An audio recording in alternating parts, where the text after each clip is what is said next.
નમસ્કાર વિદ્યાર્થી મિત્રો, ગુરુત્વાકર્ષણના બીજા લેક્ચરમાં તમારું સ્વાગત. આજે આપણે ગુરુત્વાકર્ષણના સાર્વત્રિક નિયમનો અભ્યાસ કરીશું. તમે જાણો છો કે ન્યૂટને ગુરુત્વાકર્ષણનો સાર્વત્રિક નિયમ આપ્યો છે.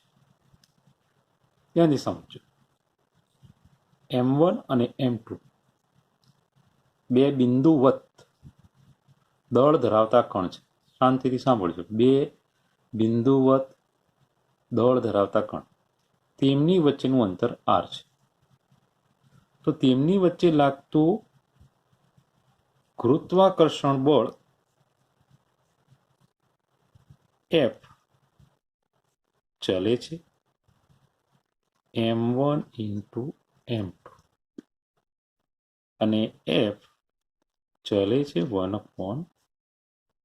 યાદ હશે, ગુરુત્વાકર્ષણ બળ દળોના ગુણાકારના સમપ્રમાણમાં અને તેમની વચ્ચેના અંતરના વર્ગના વ્યસ્ત પ્રમાણમાં હોય છે. હવે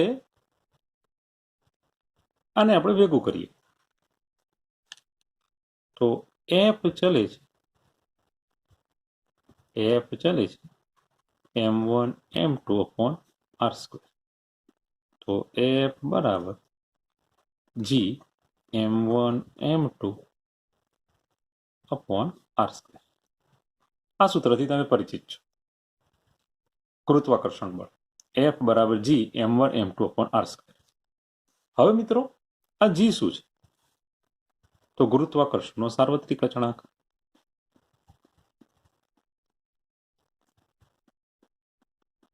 નો સાર્વત્રિક અચળાંક. એનું મૂલ્ય પણ તમે જાણો છો. એકમ સાથે 6.67 ગુણ્યા 10⁻11. એકમ બનાવો હોય તો ન્યૂટન મીટર સ્ક્વેર છેદમાં કિલોગ્રામ એટલે કિલોગ્રામ સ્ક્વેર. જીને કરતા બનાવો, આ સ્ક્વેર ઉપર લઈ જાઓ, M1 M2 છેદમાં લાવો.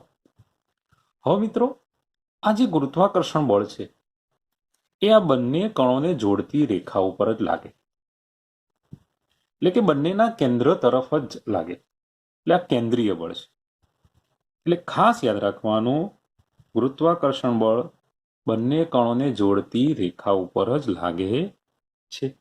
તમારા મગજમાં ક્લિયર બેસી ગયું હશે. હવે આપણે આનું સદિશ સ્વરૂપ મેળવવું પડે, કારણ કે બળ છે એટલે સદિશ તો છે જ. તો અહીંયા આગળ કંઈક કામ કરીએ. આપણે M1 ઉપર M2 વડે લાગતા બળને આ દિશામાં દર્શાવીએ. આને આપણે F12 કહીશું.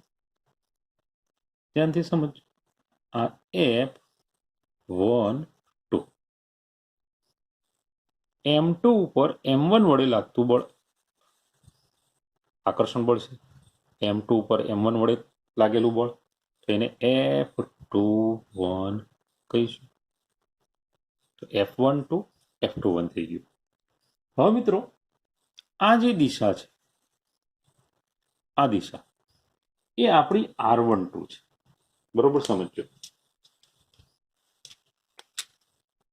આ જે દિશા છે એકમ સદિશ R12 વડે દર્શાવી, અને આ દિશા છે એને R21 વડે દર્શાવી. એકમ સદિશનો અહીંયા ઉલ્લેખ દિશા દર્શાવવા માટે છે. F12 ની દિશા R12 વડે, F21 ની દિશા R21 વડે દર્શાવે. હવે આ જે સૂત્ર છે એને સદિશ સ્વરૂપમાં કંઈક આ રીતે લખી શકાય કે F12 બરાબર -G M1 M2/r².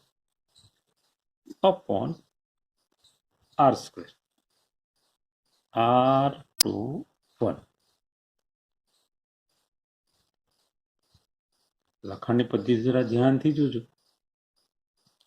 F12 એ R21 થી વિરુદ્ધ દિશામાં છે. R21 થી વિરુદ્ધ દિશામાં છે. આ માઇનસ નિશાની ખાસ વસ્તુ છે આપણા માટે, જે આકર્ષણ પ્રકારનું બળ છે તે દર્શાવવા માટે છે. હવે અહીંયા ઘણાને પ્રશ્ન થાય કે F12 લખ્યું, સાહેબ અહીંયા R21 લખ્યું. પણ આકર્ષણ બળ છે એ દર્શાવવા માટે આપણે લખ્યું છે. બાકી તમે જાણો છો કે R12 ને R12 એકમ સદિશને R21 આપણે આ રીતે લખી શકીએ કે R12 બરાબર માઇનસ R21. આની જગ્યાએ જો આ મૂકવું હોય તો માઇનસ મૂકો તો માઇનસ માઇનસ પ્લસ થઈ જશે. યાદ રાખવાનું. F21 લખવું હોય તો minus G M1 M2 upon R². અહીંયા આગળ એકમ સદિશ R12 મૂક્યું છું. 12 જોડે 21, 21 ની જોડે 12 મૂકેલો છે. આકર્ષણ બળ માટે જ માઇનસ નિશાની છે. હવે આ શરત તો તમને ખબર પડી ગઈ કે R12 એકમ સદિશ બરાબર માઇનસ R21. તો આ બંને બળો સમાન મૂલ્યના અને પરસ્પર વિરુદ્ધ છે.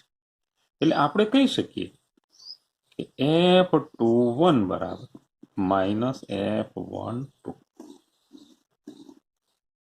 ધ્યાનથી જોજો. આખું તમે આજે શીખેલા છો એટલું મેં તમને કહી દીધું. બહુ ચિંતા કરવાની નહીં. બરોબર છે. હંમેશા આકર્ષણ બળ જ છે. ગુરુત્વાકર્ષણ બળ એ આકર્ષણ બળ જ છે. એટલે જ્યારે દાખલા ગણવાના થાય ત્યારે દિશા શોધવામાં તમને કોઈ તકલીફ પડવાની નથી. હવે બંને બળો સમાન મૂલ્યના પરસ્પર વિરુદ્ધ એટલે કેન્દ્ર તરફ લાગે છે. એટલે ગુરુત્વાકર્ષણ બળ એ કેન્દ્રીય બળ છે એ યાદ રાખવા. હવે આ ગુરુત્વાકર્ષણ બળના કેટલાક પાયાના અગત્યના મુદ્દા જોઈ લઈએ. તો પહેલી વસ્તુ,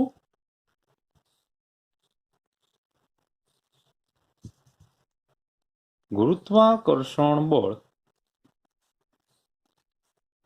હંમેશા આકર્ષી પ્રકારનું છે. હંમેશા કેવા પ્રકારનું છે? આકર્ષી પ્રકારનું છે. બીજું, કેન્દ્રીય બળ છે. બંને કણોને જોડતી રેખા પર લાગે છે એટલે કેન્દ્રીય બળ છે. માધ્યમ પર આધાર રાખતું નથી.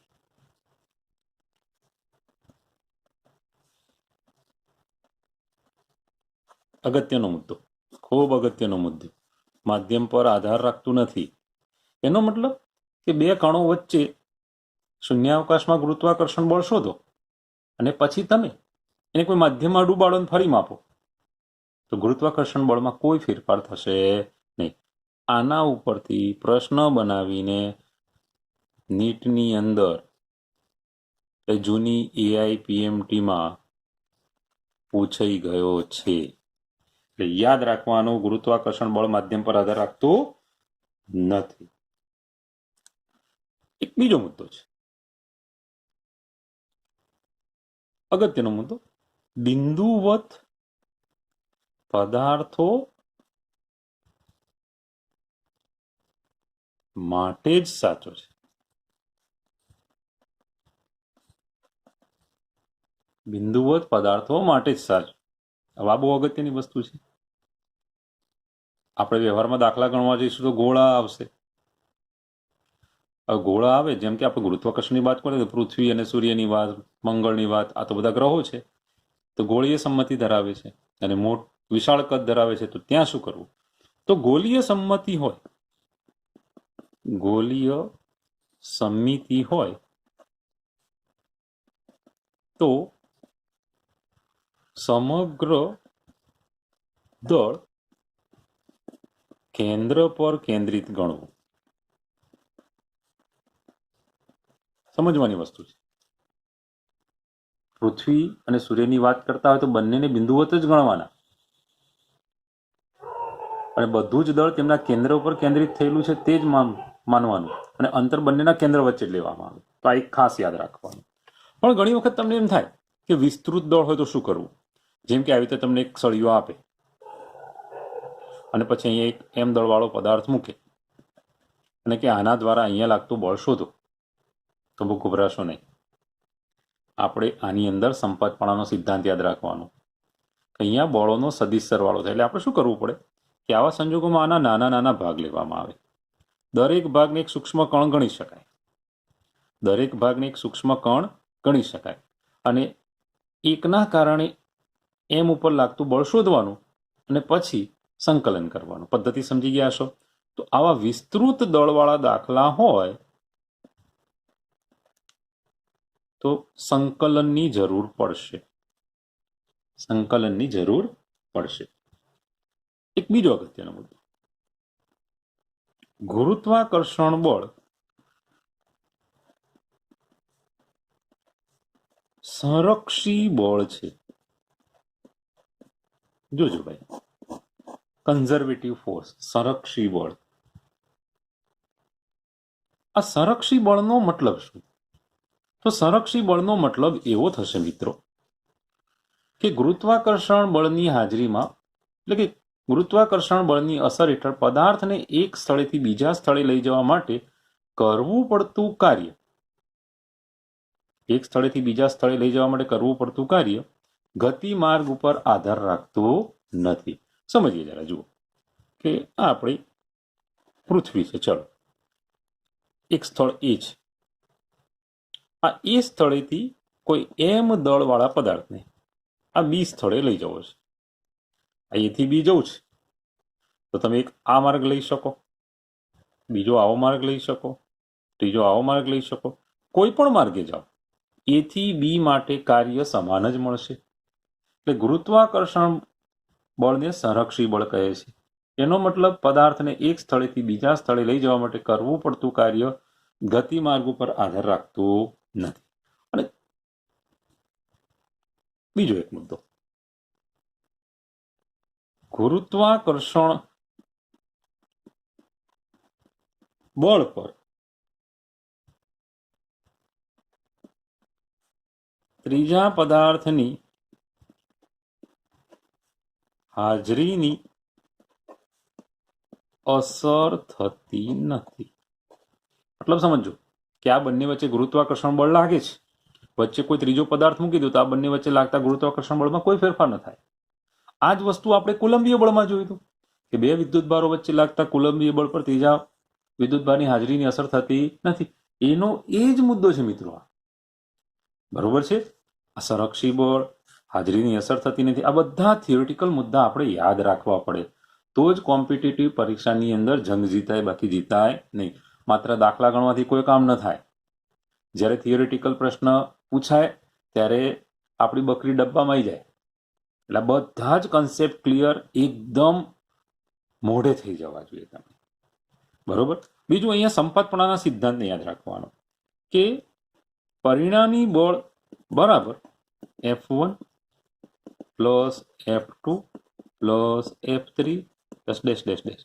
એનો મતલબ કે આ કોઈ એક કણ છે, અનેક કણો છે બીજા, આ બધા આના ઉપર ગુરુત્વાકર્ષણ બળ લગાડતા હશે તો પરિણામી બળ શું થાય? તો બધા બળોનો સદિશ સરવાળો. બરોબર સમજો.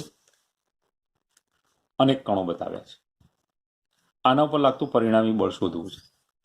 તો આ પહેલો કણ F1 બળ લગાડતો હશે, આ બીજો કણ F2 બળ લગાડતો હશે, ત્રીજો કણ F3 બળ લગાડતો હશે.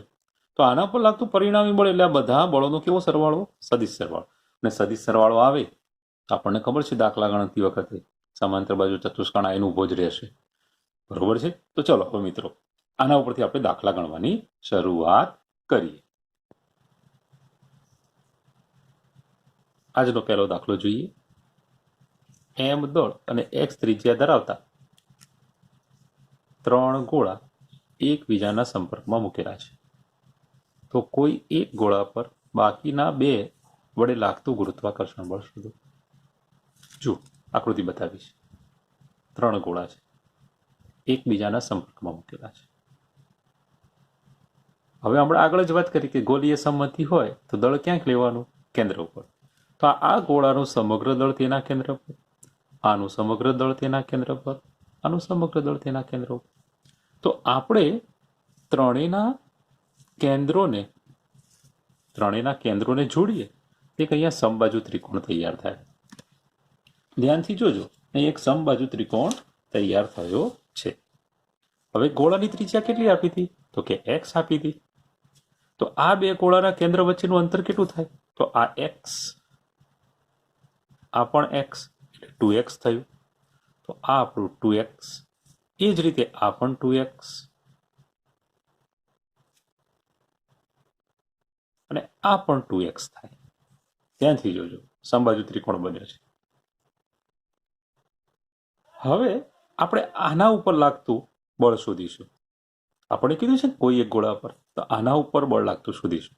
તો આના ઉપર આ ગોળો પણ બળ લગાડશે, આ ગોળો પણ બળ લગાડશે. હવે જુઓ, દળ સરખા છે,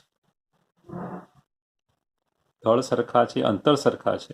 એક કામ કરીએ, આ બળને આપણે F0 કહી દઈએ, તો આ પણ F0 જ થશે. હવે મિત્રો, આ F0 બરાબર ગુરુત્વાકર્ષણનો નિયમ લખીએ, G(m)m અપોન અંતરનો વર્ગ. અંતર કેટલું? 2x, 2x નો વર્ગ બરાબર G(m)² અપોન 4x². હવે આને આના ઉપર આકર્ષણ બળ કેટલું લગાડ્યું? તો G(m)² અપોન 4x². આ પણ એટલું જ બળ લગાડશે. હવે આ બંને બળો કંઈક ખૂણો બનાવે છે. હવે તમે સમજો છો કે સમબાજુ ત્રિકોણ છે, તો ખૂણો કેટલા અંશનો હશે? 60 અંશનો ખૂણો હશે. તો પરિણામી બળ શોધવું હોય તો F બરાબર વર્ગમૂળમાં F0² વત્તા F0² વત્તા 2F0 cos 60. સમાંતર બાજુ ચતુષ્કોણનો નિયમ પાછો હાજર થઈ ગયો. F0², 2F0². આ 2F0² cos 60 ની કિંમત 1/2, 2 કેન્સલ, 2 ને 1 3, તો 3F0². એટલે જવાબ આવ્યો √3F0. હવે મિત્રો F0 તો તૈયાર છે, તો આપણો જવાબ તૈયાર થઈ ગયો. √3 G(m)² અપોન 4x². હવે આ જોઈ તમને તરતે યાદ આવતું હશે કે આપણે ધોરણ 12ના પહેલા ચેપ્ટરમાં આવી રીતે વિદ્યુત ભારો મૂક્યા હતા અને ત્યાં પણ આ રીતે જ ગણ્યું હતું. તો એ જ રીતનો આ દાખલો છે. હવે બીજો દાખલો લઈએ. ચલો આપણે બીજો દાખલો ગણવાની શરૂઆત કરીએ. પ્રશ્ન કંઈક આ રીતનો છે કે આકૃતિમાં સ્મોલ m પર લાગતું બળ શોધો. ગુરુત્વાકર્ષણ બળ શોધવાનું છે. આકૃતિ ધ્યાનથી જોઈએ. એક કાટકોણ ત્રિકોણ આપ્યો છે. આ બાજુનું માપ 6d છે, આનું 8d છે. આ બી શિરોબિંદુ પર સ્મોલ m દળ છે. એ ઉપર 36 M, સી ઉપર 64 M. હવે અહીંયા આગળ આપણે આ સ્મોલ m ઉપર લાગતું પરિણામી બળ શોધવાનું છે. હવે m ઉપર કોણ કોણ બળ લગાડે? તો 36 M ને 64 M લગાડે. હવે આ 36 M દ્વારા સ્મોલ m ઉપર લાગતું આકર્ષણ બળ F1 છે. તો આપણે પહેલા F1 ની ગણતરી કરીએ. તો જુઓ, 36 M દ્વારા લાગતું બળ એને આપણે F1 કહીએ. તો નિયમ પ્રમાણે G 36 M into small m છેદમાં અંતર 6d નો વર્ગ, 6 નો વર્ગ 36 d². જો 36 કેન્સલ, તો F1 બરાબર G(m)m અપોન t². કઈ દિશામાં લાગે? તો બી થી એ તરફ લાગે. જોવામાં બી થી એ તરફ. એ જ રીતે 64 M દ્વારા F2 બળ લાગે. આકર્ષણ બળ છે, જુઓ.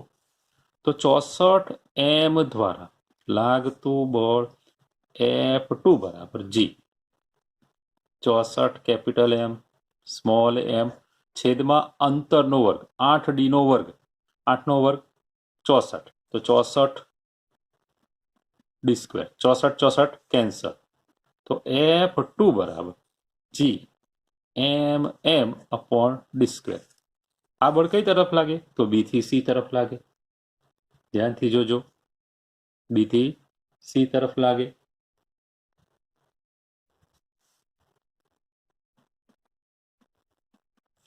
હવે આ બંને બળો F1 અને F2 પરસ્પર લંબ છે. F1 અને F2 બંને પરસ્પર લંબ છે. તો F1 લંબ રૂપે F2 છે. તો F બરાબર રૂટ F1 સ્ક્વેર વત્તા F2 square plus 2F1 F2 cos 90. cos 90 ની કિંમત 0. તો આ પદ તો કેન્સલ જ થઈ જશે. F1 square plus F2 square. હવે આ બંને બળો સરખા છે મિત્રો. F1 અને F2 ના મૂલ્ય સરખા છે. તો આપણે અહીંયા આગળ F1 square plus F1 square લખી શકીએ. તો આ થયું વર્ગમૂળમાં 2F1 સ્ક્વેર બરાબર રૂટ 2F1. તો તમારો જવાબ થશે root 2 GM small m upon T square. આ તમારું પરિણામી બળ તૈયાર થઈ ગયું. જુઓ જરા, F બરાબર વર્ગમૂળમાં root 2 GMM upon D square. અને એની દિશાની વાત કરીએ તો બંને બળ સમાન મૂલ્યના છે. તો આ 90 અંશના ખૂણાના બે સરખા ભાગ થાય એ દિશામાં એટલે આ રીતે પરિણામી બળ લાગશે. જો દાખલો ગણવાની એકદમ સરળ વસ્તુ હતી, તમને ખબર પડી ગઈ હશે. હવે નેક્સ્ટ એક્ઝામ્પલ લઈએ. હવે આગળનો દાખલો. દરેકનું દળ 3 કિલોગ્રામ હોય તેવા પદાર્થો ઉગમ બિંદુથી અનુક્રમે 1 મીટર 2 મીટર 4 મીટર 8 મીટર અનંત સુધી મૂકેલા છે. તો આ બધા કણોના કારણે ઉગમ બિંદુ પર મૂકેલા 1 કિલોગ્રામ દળના કણ પર લાગતું ગુરુત્વાકર્ષણ બળ શોધો. હવે એને સમજવા પ્રયત્ન કરીએ કે છે શું આપણી જોડે.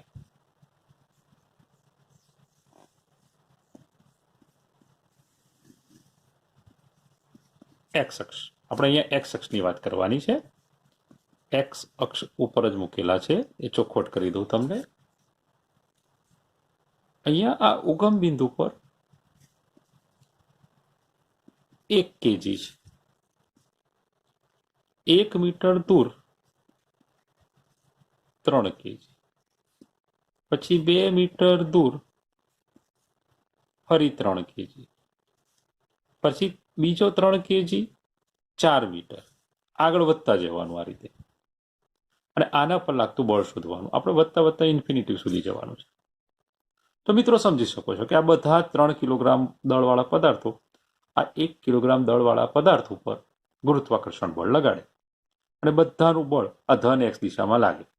એટલે આપણે બધાનો સરવાળો કરવો પડે. હવે અહીંયા પરિણામી બળ લખવું હોય તો F બરાબર F1 plus F2 plus F3 dash dash dash લખવું. તો સૌ પ્રથમ જુઓ, આ પહેલાના કારણે દળ શોધીએ. તો G દળ કેટલું 3, આનું દળ કેટલું 1, અંતર કેટલું 1, તો 1 નો વર્ગ વત્તા હવે આના કારણે G દળ કેટલું 3, 1, અંતર કેટલું 2, 2 નો વર્ગ. ત્યાંથી જોતા જજો પ્લસ G દળ કેટલું 3, કેન્દ્ર આગળ 1, અંતર કેટલું 4, 4 નો વર્ગ. આ રીતે ઇન્ફિનિટી સુધી જાય. તો હવે આ બધામાં જુઓ 3G કોમન બરોબર છે. તો 3G અહીંયા આગળ આ 1/1 સ્ક્વેર એટલે 1 બન્યું. 1/2 સ્ક્વેર 1/4, 1/16, 8 આવે પછી તો 64. આ રીતે ઇન્ફિનિટી પદો છે. હવે મિત્રો આ થઈ આપણી અનંત સમગુણોત્તર શ્રેણી. સમજો, આ અનંત સમગુણોત્તર શ્રેણી છે. હવે અનંત સમગુણોત્તર શ્રેણી માટે સરવાળાનું સૂત્ર S આપણે a ના છેદમાં 1 - r લખીએ છીએ. S બરાબર a ના છેદમાં 1 - r બરોબર છે. હવે આપણે થોડુંક યાદ પણ કરીએ કે શ્રેણી શું હોય. તો ar સ્ક્વેર આ જે છે તમારી અનંત સમગુણોત્તર શ્રેણી છે. આપણે આ બધાનો સરવાળો કરવાનો છે, એના માટેનું આ સૂત્ર વાપરવાનું છે. તો અહીંયા આ એ છે એ પ્રથમ પદ છે. તો પ્રથમ પદ a બરાબર 1 છે. r ક્રમિક પદોનો ગુણોત્તર છે. તો અહીંયા દેખાય છે 1/4 છે. કોઈ પણ બે પદનો ગુણોત્તર લેશો તો r બરાબર 1/4 છે. જો એ એટલે પ્રથમ પદ છે આપણું. r કોઈ પણ બે ક્રમિક પદોનો ગુણોત્તર છે. બીજું પદ ભાગે પહેલું કરો, ત્રીજું ભાગે બીજું કરો તો 1/4. તો હવે આપણે આની કિંમત જ મૂકવાની થાય. તો જુઓ,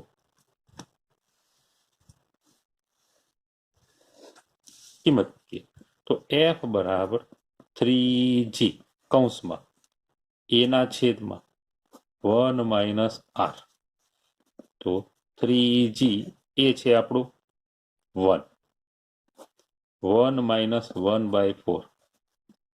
3g 1 - 4 લસાલો, 4 માંથી 1 જાય 3, 3 ચતુર્થાંશ, 3 3 કેન્સલ, 3 3 કેન્સલ થશે, 4 ઉપર જશે એટલે 4g.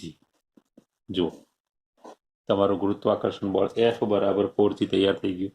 અને આ બળ ધન x દિશામાં લાગશે. કઈ દિશામાં લાગશે? તો પોઝિટિવ x દિશામાં લાગશે. જુઓ બીજો દાખલો, આ નીટમાં પૂછાયેલો છે. સમાન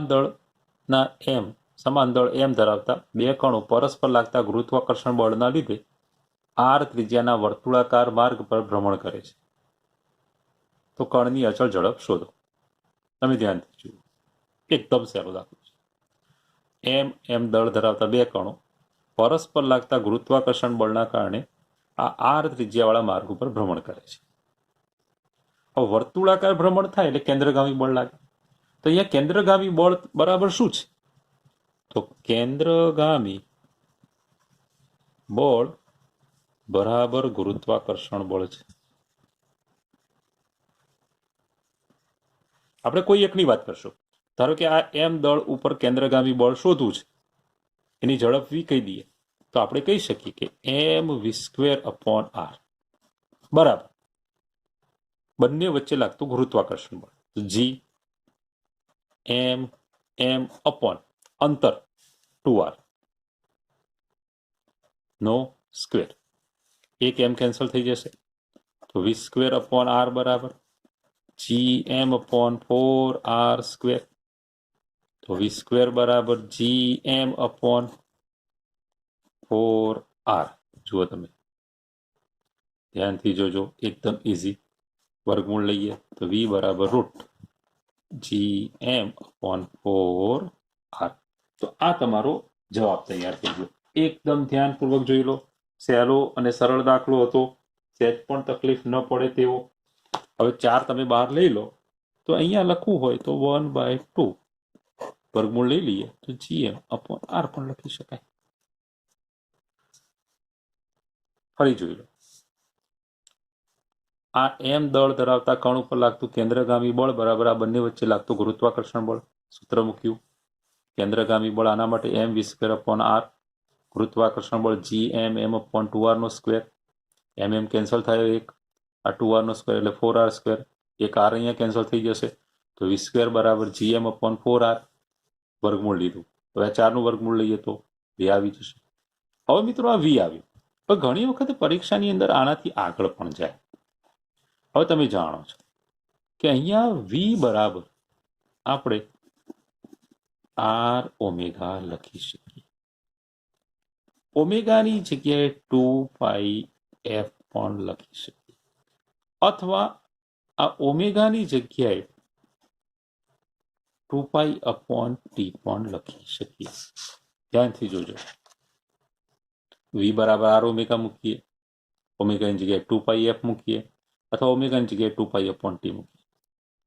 આ કિંમત તમે આની અંદર મૂકશો આ v ની જગ્યાએ તો કોણીય ઝડપ, આવૃત્તિ, આવર્તકાળ, એટલે આપણને આ દાખલામાં શું શોધવાનું પૂછી શકે? તો અચળ ઝડપ પૂછી શકે, કોણીય ઝડપ પૂછી શકે, આવૃત્તિ પૂછી શકે, આવર્તકાળ પૂછી શકે. આ હું તમને હોમવર્કમાં આપું છું. અહીંયા વીની આ વારા પરથી કિંમતો મૂકી તમે જવાબ લાવી શકશો. વિશ્વાસ છે દાખલામાં તમને સમજણ પડી ગઈ હશે. તો આ નીટમાં પૂછાયેલ હતો. હવે મિત્રો આવો જ દાખલો જે ડબલ ઇન પૂછાયો છે, તો એની પણ હવે આપણે ચર્ચા કરીએ.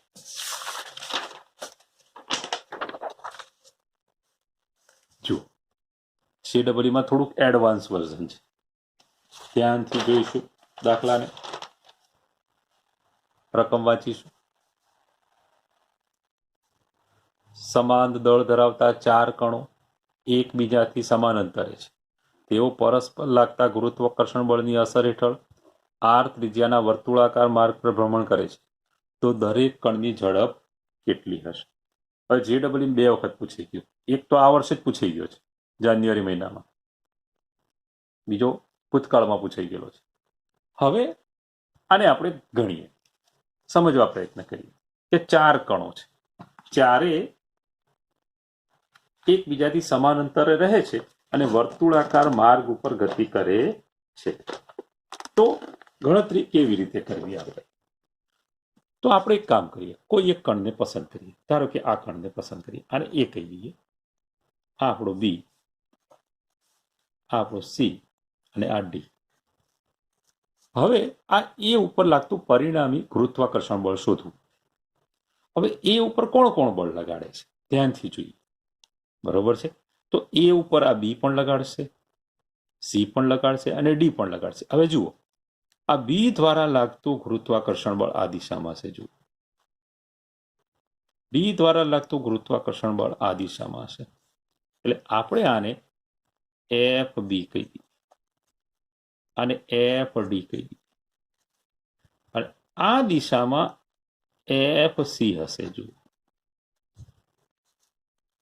હવે આકૃતિ પરથી આપણને સ્પષ્ટ થાય છે કે આ બે બળો સરખા હશે. દિશા અલગ અલગ છે, પરસ્પર લંબરૂપે છે, પણ મૂલ્ય તો સરખું જ હશે. તો આપણે એક કામ કરીએ, આ બે બળો શોધવા પ્રયત્ન કરીએ. હવે r ત્રિજ્યાવાળો માર્ગ આપેલો છે, તો આ અંતર r છે, તો આ અંતર કેટલું થાય? આ અંતર કેટલું થાય? તો મિત્રો, અહીંયા આગળ એક કાટકોણ ત્રિકોણ બનાવીએ. જુઓ, આ 2r આખું, આને આપણે x કહી દઈએ, આ x, તો આ પણ x થશે. ધ્યાનથી આકૃતિ જોજો. તો x² વત્તા x² વત્તા 2r², એ 2x² બરાબર 4r². તો x² બરાબર 2r², તો x બરાબર √2r. એકદમ પાયથાગોરસની મદદથી આપણે શોધી કાઢ્યું છે કે આ અંતર √2r છે, આ √2r છે. આ તો ખ્યાલ આવી જશે, r વત્તા r 2r. એટલે સી માટે તો ગણતરી એકદમ સહેલી છે. આ બી અને ડી માં ધ્યાન રાખવાનું છે. તો હવે જુઓ, એફ બી બરાબર એફ ડી બરાબર એનું નામ જ આપી દઉં F0 બરાબર શું થશે? તો જી એમ એમ અંતર √2r². તો આનો જવાબ થશે GM², √2 એટલે 2r². તો આ આપણું બળ થયું. હવે આ બંને બળો પરસ્પર લંબરૂપે છે, તો એનું પરિણામી બળ FBD કહું. સમજો, FB અને FD, FB FD પરસ્પર લંબ છે, તો એનું પરિણામી બળ √FB² FD² 2FB FD cos 90. cos 90 0, એટલે આ પદ તો ગયું. આ બંનેની કિંમતને આપણે F0 કહી દઈએ, તો F0² પ્લસ F0², તો √2F0 થશે. પરસ્પર લંબ છે, √2F0 જો સીધું યાદ આવે તો સીધું લખી શકો છો તમે. આ તો તમને ખ્યાલ આવે એટલા માટે લખું છું. તો આ FBD તૈયાર થઈ ગયું, √2F0. અત્યારે F0 જ રાખીએ છીએ, પછી એની કિંમત મૂકીશું. હવે મિત્રો, આ સી વડે લાગતું બળ FC કેટલું થાય એની વાત કરીએ. તો હવે FC બરાબર GM અંતર 2r નો સ્ક્વેર, તો gm² અપોન 4r². તો જુઓ એફસી મળી ગયું, એફબીડી મળી ગયું. હવે આ એફબીડી આ બંનેનું પરિણામી આ દિશામાં જ કેન્દ્ર તરફ જ લાગે છે. તો કેન્દ્ર તરફ લાગતું પરિણામી બળ, સમજો, કેન્દ્ર તરફ લાગતું પરિણામી બળ F બરાબર √2F0, આ √2F0 વત્તા આ FC, બરોબર.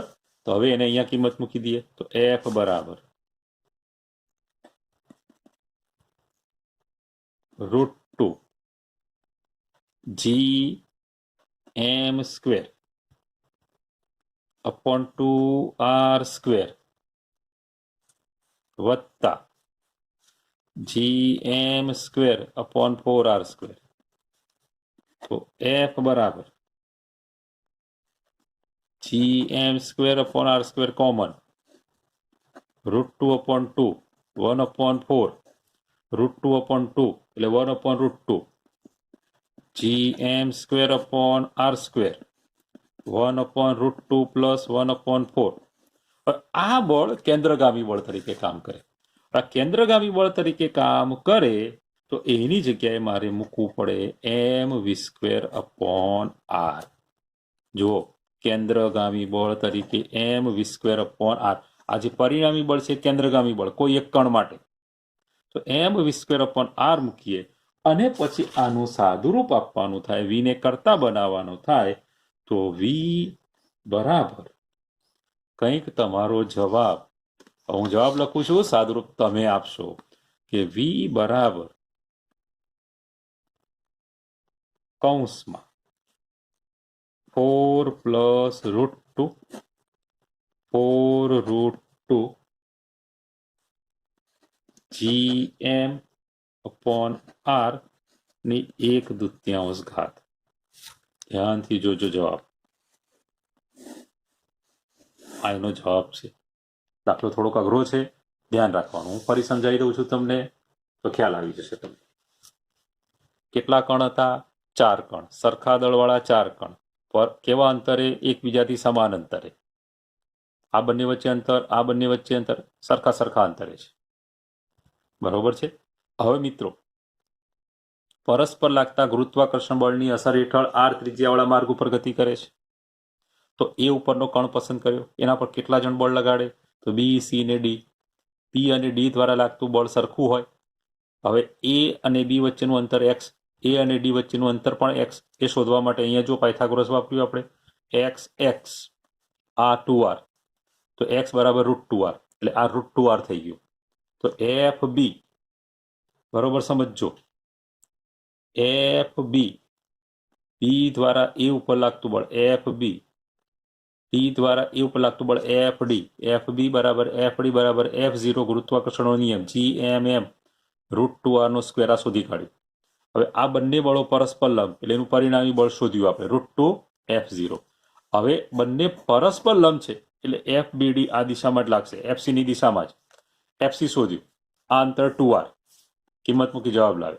તો કેન્દ્ર તરફ આ બંને